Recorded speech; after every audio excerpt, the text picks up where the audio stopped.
2 కొరింథీయులు 4:12 మీలో జీవమును కార్యసాధక మగుచున్నది. పౌలు తన శ్రమల అనుభవం రాస్తున్నాడు అనమాట. పౌలు అనేక సార్లు మరణానికి అప్పగించబడతాడు, అనేక కష్టాలు వస్తాయి, అనేక బాధలు వస్తాయి పౌలుకి. అంటే ఏంటి, ఏమంటాడు, నేను చనిపోతానా? ప్రవక్తలు కూడా ప్రవచించారు, నువ్వు చనిపోతావా, అక్కడికి వెళ్తే ఇబ్బందులు పడతాయి, అనేక చోట్ల అనేక శ్రమలు ఉంటాయి అని చెప్పి పరిశుద్ధాత్ముడు కూడా పౌలుకి చెప్పాడంట. కానీ వాటన్నిటిలోంచి ఏం పనిచేస్తుందంట? జీవము. So even death could not kill Paul. నాలో మరణం పనిచేస్తే నేను చనిపోతానేమో అనుకున్నా చాలాసార్లు, మీరు అనుకున్నారు. కానీ ఈ మరణం వల్ల మీలో ఏం పనిచేస్తుంది? జీవం.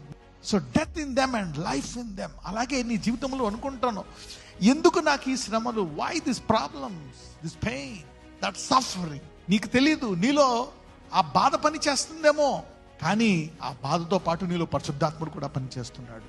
తుదకు నీలో బాధ అనేకుల్లో సంతోషముగా మారుతుందంట.